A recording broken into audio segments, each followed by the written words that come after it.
दोस्तों, मैं Bihar board class 10 Urdu दरक्षा का सबक नंबर पहला कुछ इम्पोर्टेंट क्वेश्चन आपके सामने लाया हूँ। तो आइए जानिए, हम्द किसके लिए लिखी जाती है? तो जवाब सी का अल्लाह ताला के लिए। दूसरा है, शबनम कमाली किस सन्फ़ में मशहूर है? तो शबनम कमाली हम्द व नात में मशहूर है। लफ्ज़ हम्द के क्या माने हैं? हम्द के माने होता है खुदा की तारीफ़, तो यहाँ सिर्फ तारीफ़ लिखा है। हम्द में अल्लाह को क्या बताया गया है? हम्द में अल्लाह को खालिक व मालिक बताया गया है। अज़्ज़ व जल्ल का क्या मतलब है? अज़्ज़ व जल्ल का मतलब है बड़ी इज़्ज़त और शान वाला। हम्द का मरकज़ी ख़याल क्या है? हम्द का मरकज़ी ख़याल कुदरत इलाही है।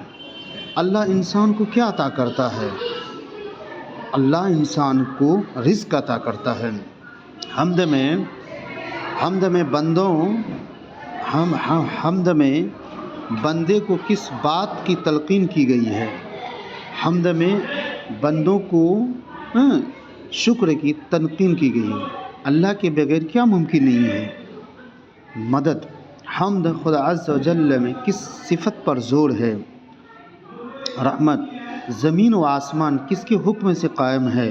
तो ये सब जानते हैं, अल्लाह के हुक्म से। अल्लाह के हुक्म से इंसान की हैसियत क्या बताई गई है? मोहताज। हम्द में किस बात की नफ़ी की गई है? गुरूर। हम्द में अल्लाह की कौन सी सिफ़त बयान हुई है? रहीम व करीम। शायरा ने ज़बान कैसी इस्तेमाल की है? सादा।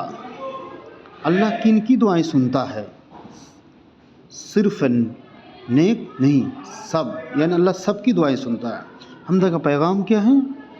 अल्लाह पर भरोसा। हम्द में इंसान को कैसा बनने को कहा गया है? शुक्रगुजारी। शबनम कमाली की शायरी में क्या ख़ास है? अखलाक़ी पैगाम। हम्द खुदा का असल मकसद क्या है? असल मकसद जवाब बी है, तारीफ़ इलाही।